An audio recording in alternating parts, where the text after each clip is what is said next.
Tonight, as your thoughts stretch out like soft threads in the dark, you might wonder, is this the only version of your life unfolding right now? Is this the only you that ever existed? Or just one of many? What if the things you didn't say still echo somewhere in a version of reality where you did? What if the love you never confessed is still alive in another? You holding someone's hand in a cafe you never walked into? What if you didn't lose what you think you lost, but simply took a different path while the other version of you stayed behind living out the script you abandoned? There's a strange ache that visits in quiet hours, not sadness, not fear, but a pull towards something just out of reach, like a memory that doesn't belong to you, or a dream that insists it was real. Science calls it the multiverse. Philosophy calls it the branching of being. Your heart might just call it what could have been. But maybe all of these are just different ways of touching the same truth, that the boundaries between real and imagined aren't as solid as we were taught. That time bends in secret, and reality, maybe it loops, maybe it splits, maybe it breathes. So tonight we'll step through a few of those cracks, not to solve the mystery, but to let it unfold around us like a second skin. Because sometimes understanding begins when we stop needing answers and start listening to the spaces in between. Like, plus subscribe if this feels like home.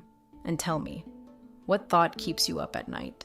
There's a moment subtle unsettling when you catch your own reflection in the mirror and feel like something's off. Not in a way you can explain. The hair is yours. The eyes are yours. But the you staring back feels like a stranger remembering how to pretend. It's a flicker, a hesitation in the glass. You blink and it's gone. But for a breathless second, the person on the other side wasn't quite you, or maybe wasn't only you. This is where the multiverse stops being theory and starts being personal. Because we think of parallel universes as far-off galaxies, alternate Earths, neon timelines, branching out in comic book arcs. But what if it's closer than that?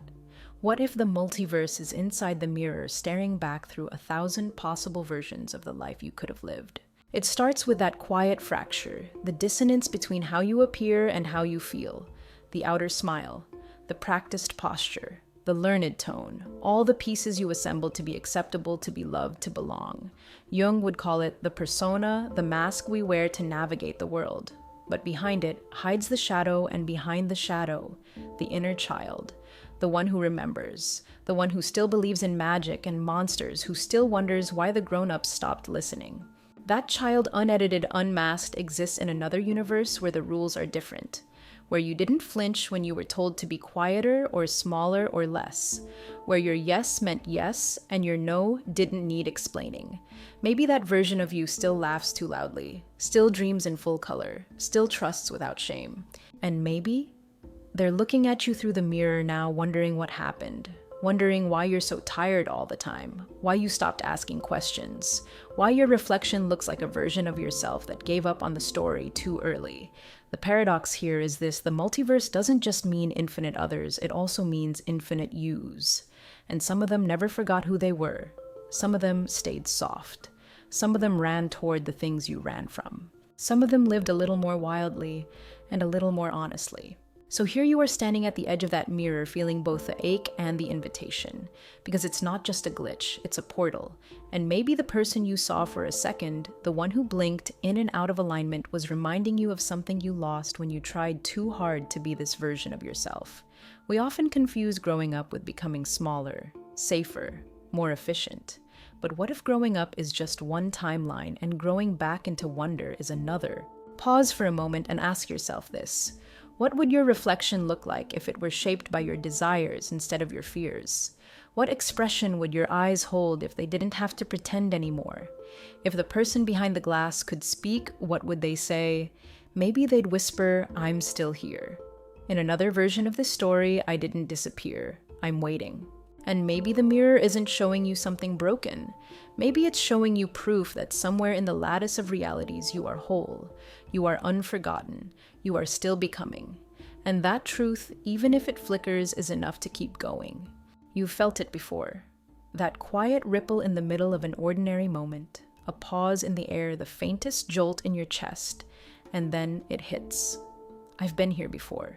The room, the conversation, the way the light filters through the window. Every detail hums with eerie familiarity, like you've stepped into a memory that doesn't belong to this timeline.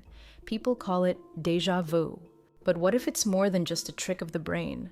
What if it's a soft collision? Two versions of reality brushing past each other like threads, momentarily tangling in the loom of time. You're walking one path, but for a split second, you feel the footsteps of another version of you, choosing differently. And the paradox emerges: if déjà vu is a memory, but from a future that never happened, whose memory is it? Is it yours? Or is it a version of you who took a different turn? And for one breathless instant, your worlds overlapped. Maybe your body remembers places your mind has never visited. Maybe your nervous system carries echoes of choices not taken, lives unlived. Adler said, "We live by the purposes we create, not by the past we carry." But what if some of those purposes, those inner compulsions, are shaped by versions of us we can't see, but somehow still feel? There's a thought experiment. Imagine a person standing at a fork in the road. To the left, a life of stability. To the right, a leap into the unknown. You, the you of this timeline, chose left. But another, you chose right. Both paths were walked. Both lives are real, just not to each other. Yet sometimes, the wind carries whispers from one to the other. The smell of a place you've never been to. A sudden grief that doesn't belong to anything present. A song that makes you miss someone you've never met. These aren't glitches, they're footprints. Residue of lives you're living elsewhere. And what if déjà vu is a moment when you and another version of yourself arrive at the same thought, the same place at the same time, a perfect alignment across dimensions? Like dancers who never rehearsed but move in sync for one shining second. Then it passes. The lights shift, the spell breaks, but for that brief moment you were infinite. Jung would tell us that time is not as linear as it appears. That what we call the unconscious is a vast ocean not bound by clockwork. In dreams, we skip decades in seconds. In trauma, one moment loops forever. So why should waking life be any different? If your consciousness is a thread, maybe déjà vu is where it knots, pulling you closer to something you're meant to notice or remember. Ask yourself, what did you feel the last time déjà vu visited you? Not the details, the feeling. Was it fear? Peace? Longing? Did it feel like you'd come home or like you'd narrowly missed something vital? Sometimes it's not the content of the moment that matters, but the shadow it casts, the echo, the resonance. And that resonance might be telling you another path still lives, even if it's not this one. Another you still breathes in a world where you said yes instead of no, stayed instead of left, jumped instead of waited. So you walk on carrying that flicker with you, not to chase the other you, but to remember you are not as fixed as you think.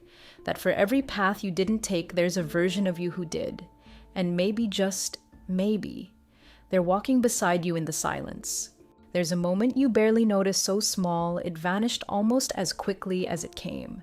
A butterfly hovered near your hand one afternoon, just before a difficult decision. It didn't land. It fluttered away, caught on a breeze. And in that delicate motion, a world changed. Not in a grand way, not with thunder or revelation, but with a whisper. What if the butterfly had landed? Would you have stayed longer? Would you have looked up at the sky instead of down at your phone? Would you have said yes to that invitation? What if the entire rhythm of your life shifted because of something that small? Chaos theory tells us that the flap of a butterfly's wings in one place can eventually influence a storm in another. But beyond weather systems and equations, this metaphor breathes inside your life. You think you are here because of the big decisions, where you went to school, who you loved, what you left.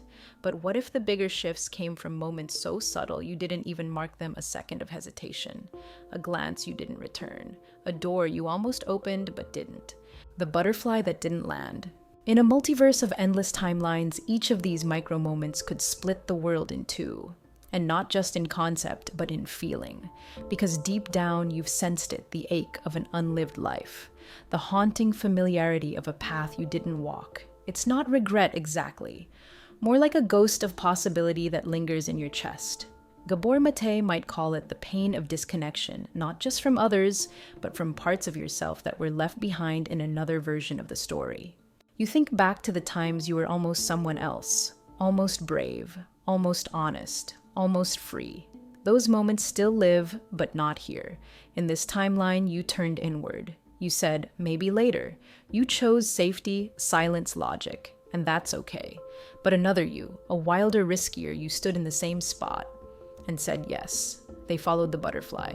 They didn't ask if it was smart. They asked if it felt like truth. The paradox is this: we are both more in control and less in control than we think. You steer your life, yes, but you also carry winds inside you that you didn't choose: fears, patterns, longings, inherited or learned. Some versions of you are driven by fear, others by curiosity, others by the simple joy of watching a butterfly land. So what do we do with this awareness? Knowing that at every blink a new world might split from this one. Maybe we stop trying to measure each choice in terms of right and wrong. Maybe we start asking softer questions. Did I move from fear or from love? Did I shrink or expand? Did I see the butterfly or was I too busy to notice? You might never know what could have been if you'd walked the other path, but you can honor that version of you. You can sit beside their echo and say, I see you. Because even if your timelines diverge, the feeling remains the sacred weight of choice. And with each new breath, you're still writing the story, still able to shift. And maybe one day in a quiet place, the butterfly will land, and you'll look up this time. You'll listen. And in that stillness, 1,000 universes will hold their breath. Imagine a beam of light, quiet, clean, passing through 2 slits and hitting a wall.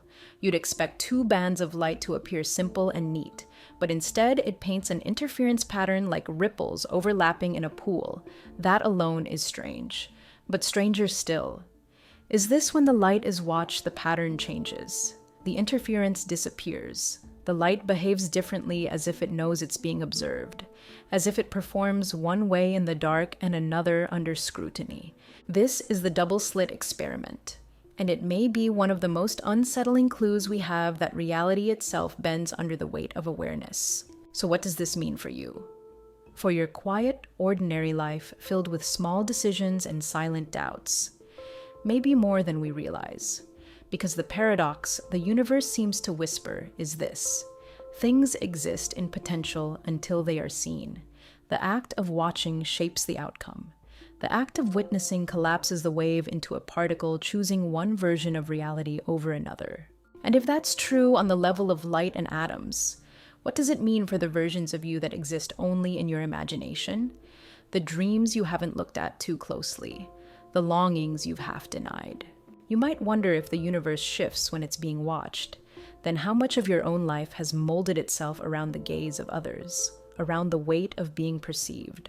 There are versions of you that live only in other people's eyes: the child who wanted approval, the teenager who shaped themselves into what would be accepted, the adult who learned how to perform certainty, even when lost. But beneath those layers, in the unobserved parts of you, maybe something wilder still breathes. Something soft, fluid, unmeasured. Jung spoke of the unconscious as the realm of the unknown self, the shadows we do not see, and therefore cannot yet integrate. What if, like particles, our possibilities only collapse when we decide who we are? What if identity isn't fixed but flickering until chosen? The you who is confident, the you who is afraid, the you who is neither but watching both. Maybe you exist in superposition too, not in contradiction, but in potential. There's a loneliness that comes with this idea, the sense that nothing is truly real unless it's seen. But maybe it's not loneliness. Maybe it's permission. Permission to stop performing. Permission to let go of who you've been because someone was looking. Permission to return to the stillness before the collapse, the quiet field of all you could be. In the double-slit experiment, there is no observer at first. The particle travels as a wave, dancing through both paths at once. Only when the detector is switched on does it choose a side. So ask yourself, what do you become when no one is watching? What parts of you emerge in solitude, in the dream, the journal, the night walk, where no eyes find you? And what if those are the truest parts, the ones not yet flattened into performance, the ones still dancing between doorways? We are told to define ourselves, to be clear, sharp, resolved. But what if we are by nature waveforms? What if the deepest truths of who you are only live in the places you haven't yet looked, the corners of your curiosity, the shadows behind your practiced smile? And if reality really does change when we observe it, if particles bend their behavior under a gaze, then maybe healing is just this learning to look at yourself with gentler eyes, letting the quantum field of your inner world collapse into something softer, something that doesn't need to be perfect, just real. So sit with this. You are both the light and the observer, the wave and the choice, the mystery and the one unraveling it, and somewhere in the space between awareness and surrender, a version of you waits to be noticed. There was a doorway once subtle, unannounced, where you made a choice that felt like survival. You walked away, or you didn't speak, or you let someone go quietly without the goodbye they might have deserved. And for all the reasons that made sense at the time, timing, fear, exhaustion, logic, you moved on. You told yourself it was necessary, that it was better this way, and perhaps it was.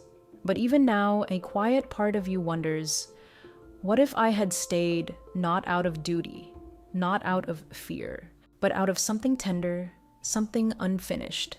The paradox lingers like a soft ache. You are here, but another you remained behind in that house, that city, that relationship, that version of you who didn't let go.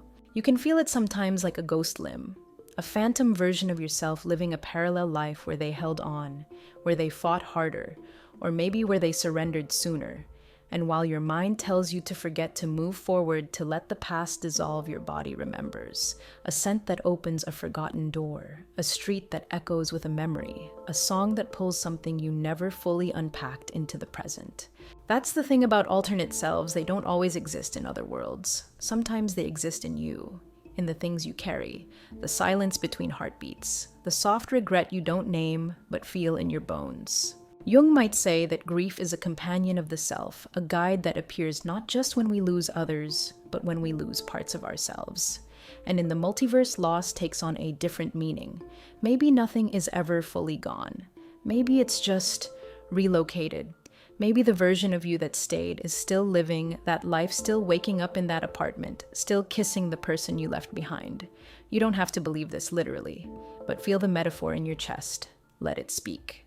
Because whether or not the multiverse is real, the feeling of what could have been is real enough to shape your entire life. So what do you do with the you that stayed? Do you chase them, try to undo your decisions? Or maybe you sit with them, you let them exist alongside you, not as proof you failed, but as evidence of your complexity. We are not one story. We are constellations of moments that almost happened. And each one holds meaning even if it didn't unfold, even if you were never meant to go back. Still, the image lingers, a version of you in a kitchen you never moved into pouring coffee as morning light spills through a window. They feel the weight of the decision you made just as you feel theirs. A quiet symmetry across timelines. A shared hum. Ask yourself gently, are you grieving a person or the version of yourself you were with them?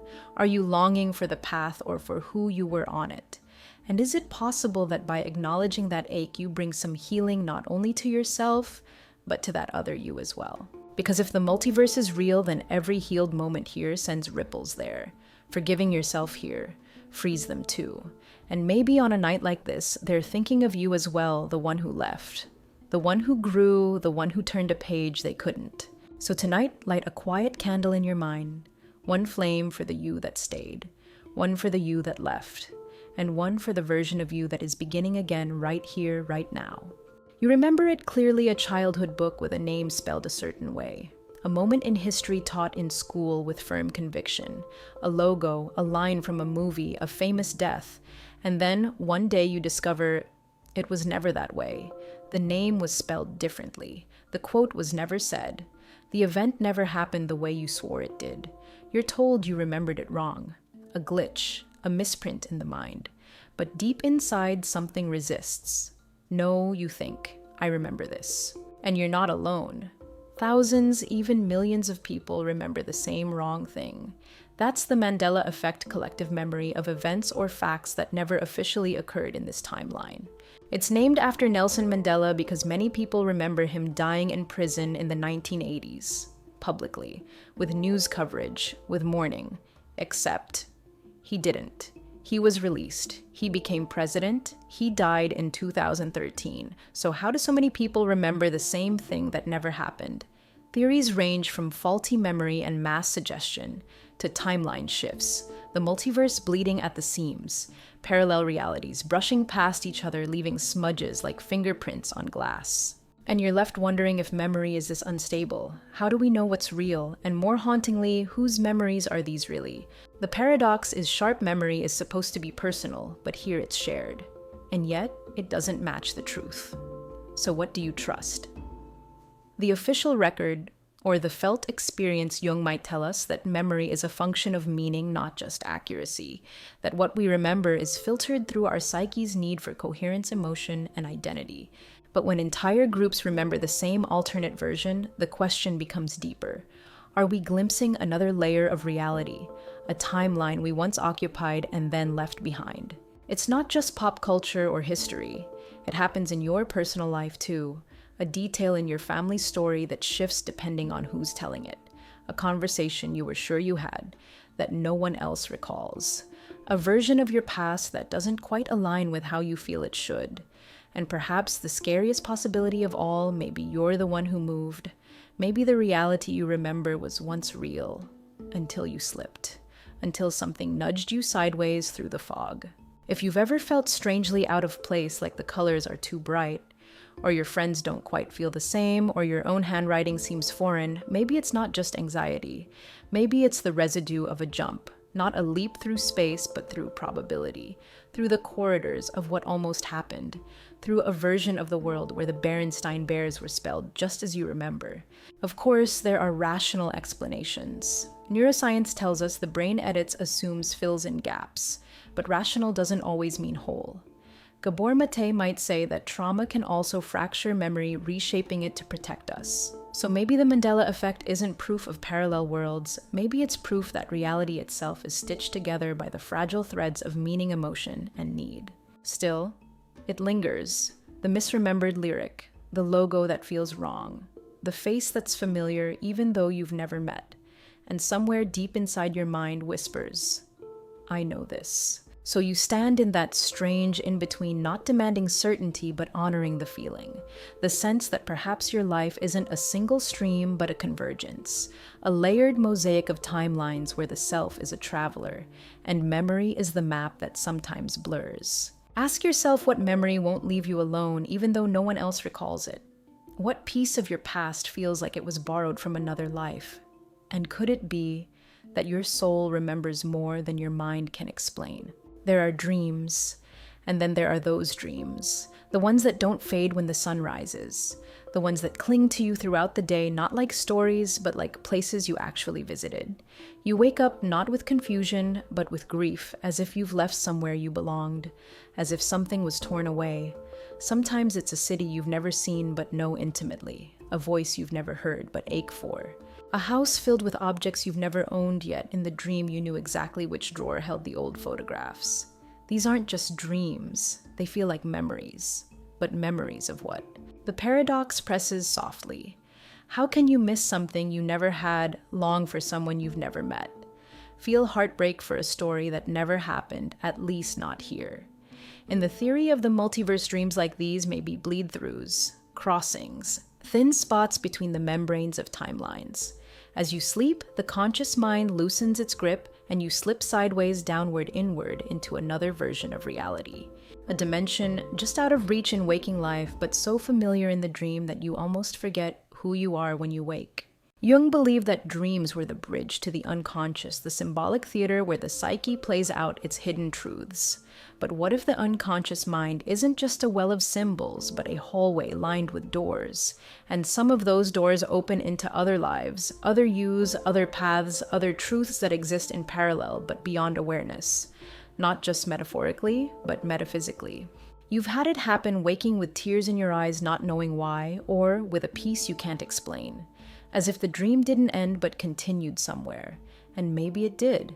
Maybe your consciousness is not a single stream, but a traveler, a ripple that moves through multiversal space, each night unbound by time, by logic, by memory. And in those hours of sleep you remember not just what's within you, but what's beside you, behind you, beyond. Gabor Mate might say that in trauma the soul disconnects from the body as a defense. But what if it's not just trauma that causes this drift? What if it's also longing? The ache for something more real than what you've been given. and so you drift. In sleep, you return to a version of your life that feels more you than the waking one, a timeline where you made the brave choice, a world where you're loved the way you secretly crave, a self that speaks more clearly than this one. But then, the morning, the collapse, the forgetting, a name on your tongue you can't quite recall, a street you try to sketch but can't, a love that dissolves in daylight. You wonder, did I dream that world? Or did I wake up from it? The dream becomes the reality that haunts you. The memory becomes a secret map, not of the past, but of a possibility. Ask yourself gently what dream has never left you, not the ones that entertained, but the ones that moved something. That touched a wound you didn't know you carried. That lit a softness you hadn't felt in years. What if those dreams are not fantasy, but signals? Invitations from another timeline, reminding you who you could still become. And maybe that's the truth of the multiverse, not just a cosmos of infinite Earths, but infinite homes. And some part of you in sleep goes searching for the one where your soul feels most at peace. Tonight, when your eyes close, maybe the dream will open again. And maybe this time, you'll remember the way back. There's a strange rule buried deep in the foundations of reality, one that physicists whisper about with equal parts awe and discomfort. It's not about speed or gravity or even time, it's about you, about the fact that simply by observing something, you change it. That the moment you look, reality behaves differently. It's called the observer effect, and it lives at the heart of quantum mechanics. But beyond the labs and equations, it holds a haunting truth the universe responds to attention, to presence, to consciousness. You don't need a physics degree to feel this. You've lived it. You know that people act differently when they're being watched. You know how your posture shifts when someone enters the room, how a private moment becomes a performance the second it's seen. But the paradox goes deeper. What if it's not just people? What if everything shifts when observed? What if reality itself is not fixed but fluid until someone looks? The world waiting in superposition, until your gaze chooses the outcome. The implications spiral inward. If observation alters behavior, then are you ever truly seeing what is, or only what your presence allows to emerge? If the tree falls in the forest, and you are there, does it still fall the way it would have if you weren't? Zimbardo's experiments in psychology revealed this too. The moment people know they're being studied, they adapt. They shift into roles. So how much of what we call truth is just a version of reality sculpted by the observer's expectations? And then comes the softer, more personal question: what parts of you only exist when someone's watching? The smile that appears when you are needed, the strength that rises when someone believes in you, the persona built from reflections shaped not by who you are, but by how others see you. Jung spoke of the self as a process of individuation, of becoming whole by uniting the conscious and unconscious. But how can we become whole when we're constantly collapsing into someone else's gaze? The observer problem isn't just scientific. It's existential. You live in a world where being seen is survival, socially, emotionally, sometimes even physically. But the cost is forgetting who you are when no one's looking. Or worse, never finding out. Because if you're always performing, always observing yourself from outside, then when do you just be? There's a dreamlike moment that sometimes arrives in solitude when you forget your name, your posture, even your story. When you're no longer the you others know. You're just breath, awareness, a being among trees or water or silence. In that state, unobserved and unperforming, you might find something closer to the raw truth. Not a self-constructed, but a self-revealed. And perhaps the universe has that moment too. When no one is watching, maybe it breathes differently, softer, stranger, more whole, like a dancer moving freely in the dark without needing to impress.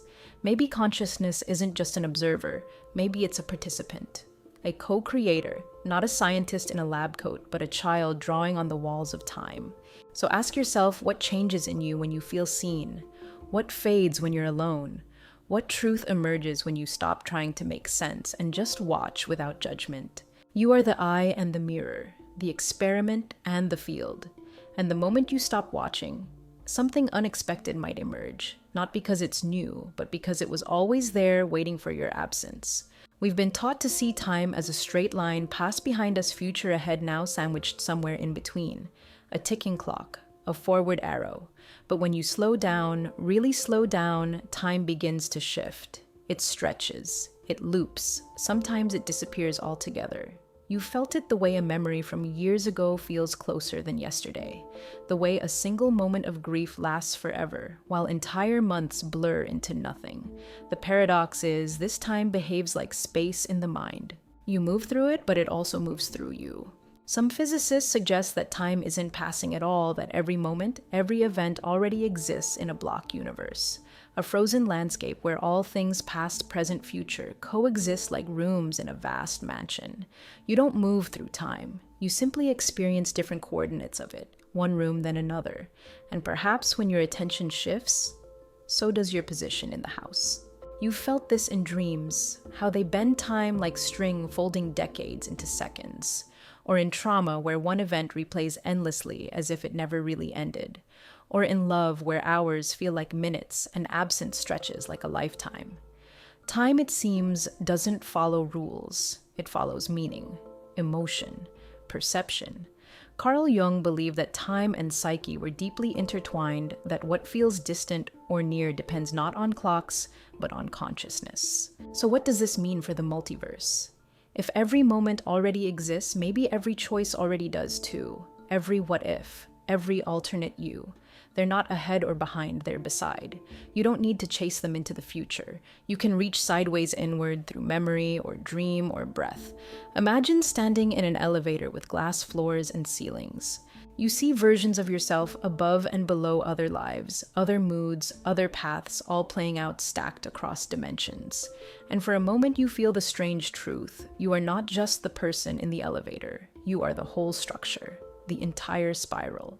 In spiritual traditions, this is sometimes called the eternal now, the place where all timelines collapse into a single presence, where healing can happen backward, where forgiveness can ripple forward, where your past isn't fixed and your future isn't waiting. Both are simply reflections of the choices you make in this breath, in this thought, in this willingness to see differently. Ask yourself, what if time is not holding you back, but holding you still, giving you a chance to re-enter a moment you thought was gone? What if the future isn't something you move toward, but something you tune into like a radio frequency already playing? And what if in this quiet moment now you are walking through multiple timelines at once, each one brushing against your skin like wind? Some gentle, some fierce, some carrying memories that haven't happened yet. You may never fully understand time, but maybe you're not meant to. Maybe you're meant to feel it like a current, like a tide. Let it carry you. Let it unravel the myth of the straight line. Let it become the spiral it always was. Imagine a library so vast it contains every book that could ever be written. Every combination of letters, every possible sentence, every version of every story, from the most profound to the most nonsensical. Somewhere in this infinite expanse is a book with the exact story of your life.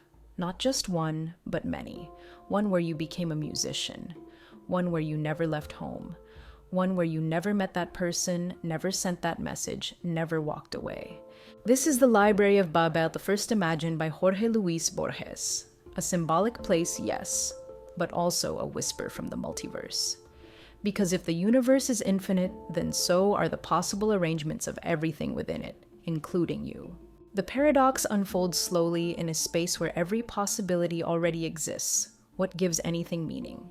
If there's a version of your life where you made every possible decision, every wrong turn, and every perfect one, then does choice still matter? Does identity still matter?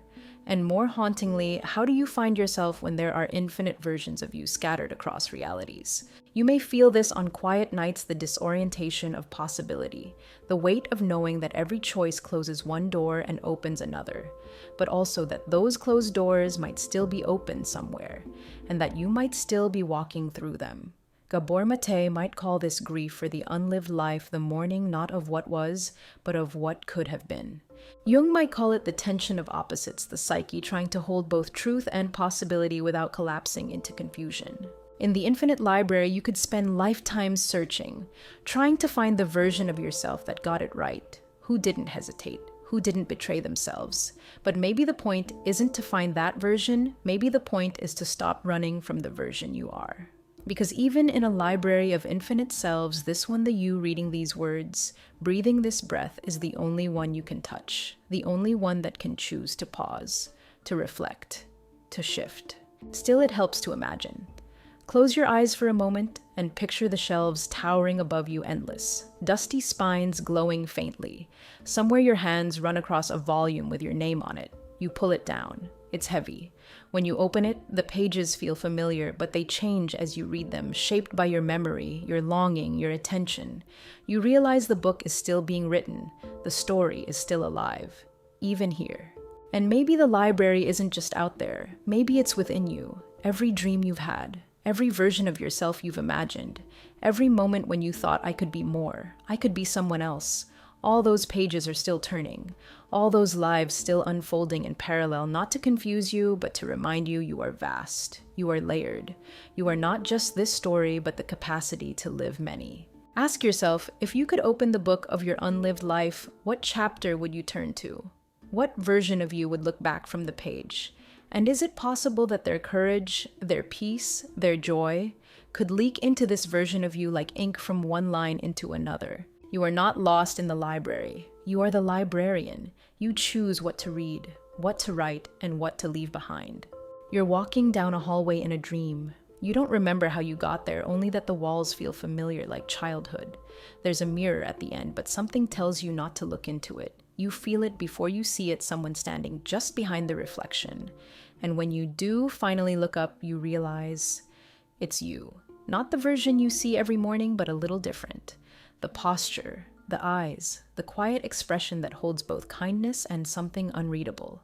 This version of you is older or maybe younger, hard to tell, but you know them, deeply, instinctively, the way a tree might know its shadow.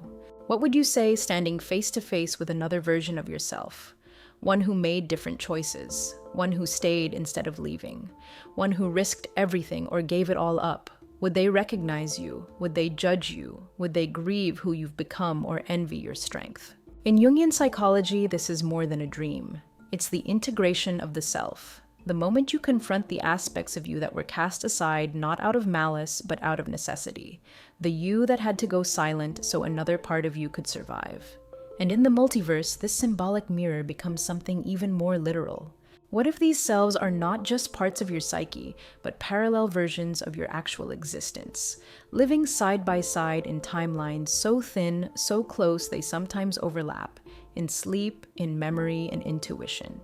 It's not always a dramatic meeting. Sometimes it's subtle, a thought that feels like it wasn't yours, a sudden confidence as if borrowed, or a doubt that appears from nowhere whispering from a version of you who knows something you don't. Maybe these are messages, glimpses, intersections of soul.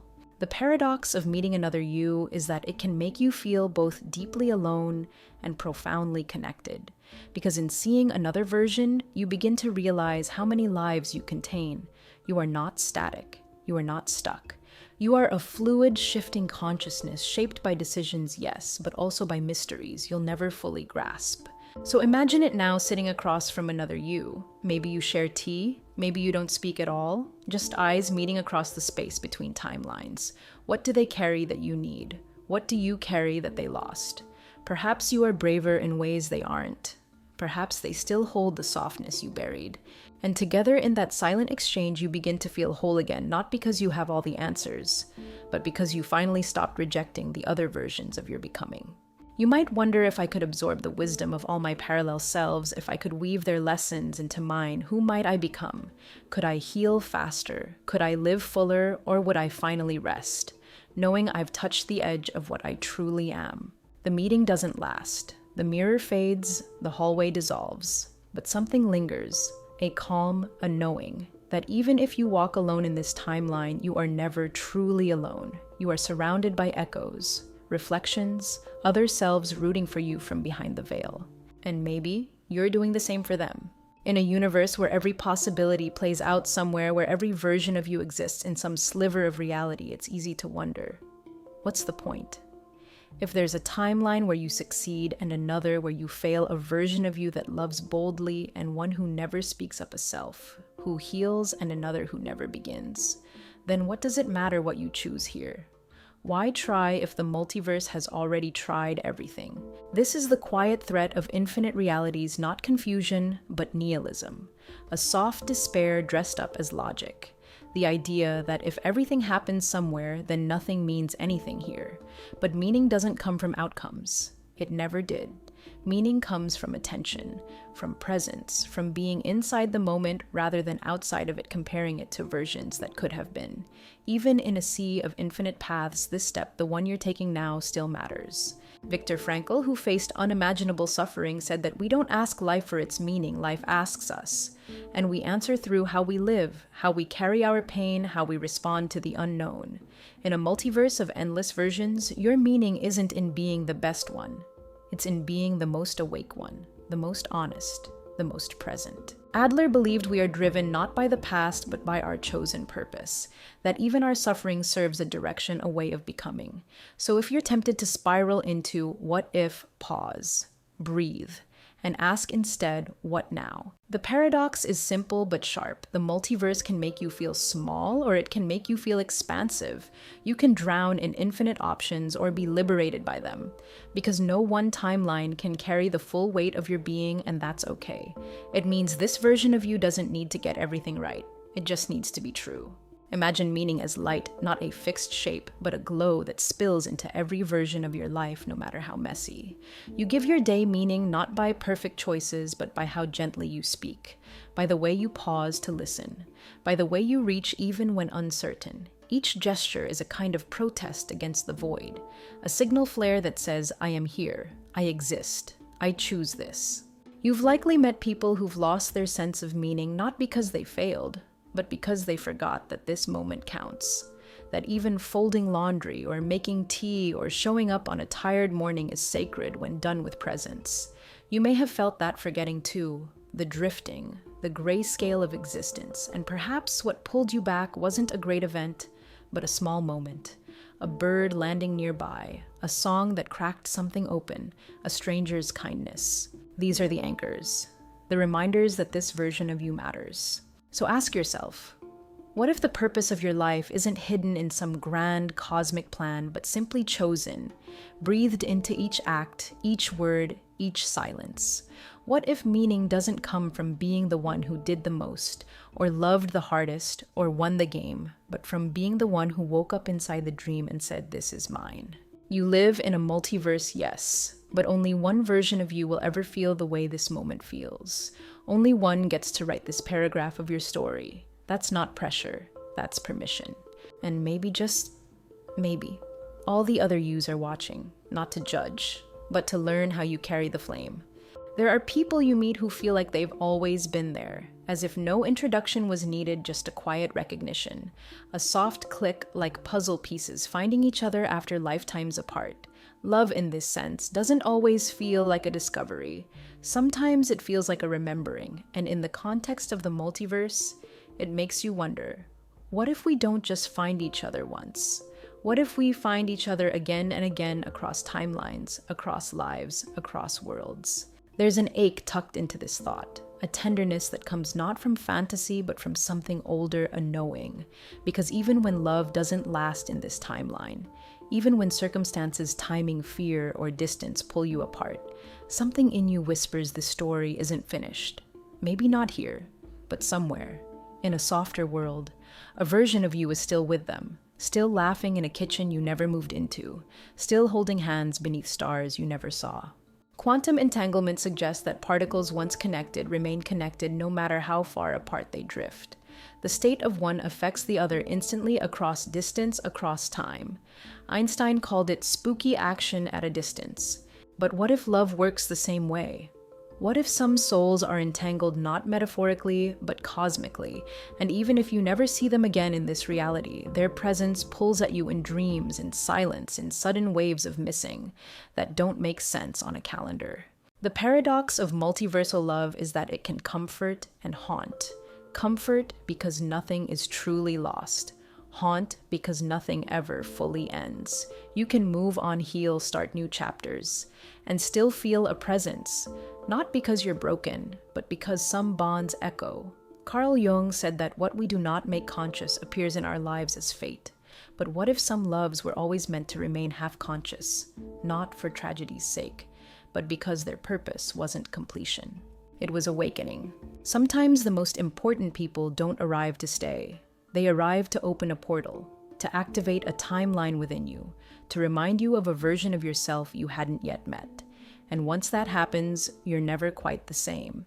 Even if the relationship doesn't last, the revelation does. That's love across universes, not possession, not permanence, but transformation. Ask yourself who changed you even after they left. Who do you still carry in small gestures, favorite songs, or the way you look at the world now? What if they're doing the same in another version of this life or another world entirely? And what if, in some soft parallel reality, they never left? You made it through, you stayed, or they stayed. You fought harder or surrendered sooner. The pain never happened. The goodbye never came. Maybe that's not fantasy. Maybe it's memory not of this timeline, but of one running parallel just out of reach. You don't have to believe in soulmates or destiny. But know this, the love you feel, the real raw ache of it is never wasted. It ripples across you, across them, across versions of both of you still learning how to love better, deeper, freer. So when you think of them, the one who opened something in you or the one who left before the story could finish, pause. Close your eyes. Picture the stars. Somewhere in the cosmic sprawl of possibility, another version of you still whispers their name in the dark and hears it echoed back. And perhaps that's enough. There comes a moment in your life, maybe not loud, maybe not obvious, when something inside you crumbles. The job you work toward no longer makes sense. The relationship you anchored yourself to starts feeling hollow. The beliefs you clung to begin to dissolve one by one like old paint peeling in the rain. It's subtle at first. A restlessness, a fog, a sense that the world around you no longer fits, not because it changed, but because you did. And in that quiet unraveling, something deeper begins to emerge, the collapse of the world you've known. Not the entire planet, just your version of it. This is what it feels like when a timeline ends. In multiverse theory, every choice, every shift in perception splits off a new branch of reality. Most are subtle, but sometimes the split is seismic. It doesn't feel like stepping onto a new path. It feels like watching the ground vanish beneath your feet. The paradox here is sharp. You can't enter a new version of yourself without letting the current one die a little. And death in this case isn't destruction, it's transformation. The butterfly doesn't become itself by rearranging its wings. It dissolves entirely, and so must you. You may not even realize it's happening. It might look like burnout, a breakup, a breakdown, a sudden disinterest in everything that once lit you up. But underneath, something is shifting. The version of you who built this life with all their defenses, stories, dreams has brought you as far as they could. And now they are fading. So a new self can begin. Jung described this as the confrontation with the shadow, when the unconscious rises and demands to be seen, when the personas no longer work, when the soul knocks on the walls of your life and says, "This is too small now, let me out." And it hurts, because the collapse of a world is not gentle. You'll want to rebuild it too quickly to patch the cracks, to pretend nothing's changed. But this moment is sacred. The discomfort is sacred. It means you're on the edge of something real, something unknown, something more you than anything before it. It's tempting to see this collapse as failure, to think you made a mistake. But what if the opposite is true? What if collapse is proof that you've grown beyond the life you once needed to survive? What if the pain isn't a signal to go back, but a signal that the old version of you has done its job, and now it's time to evolve? You might not feel brave. You might feel tired, confused, scared. That's okay. So did every self that came before you. So does every version of you that stands at the threshold of something new. And somewhere in another timeline, there's a version of you who didn't collapse, who stayed comfortable, who never questioned, never outgrew, never leapt.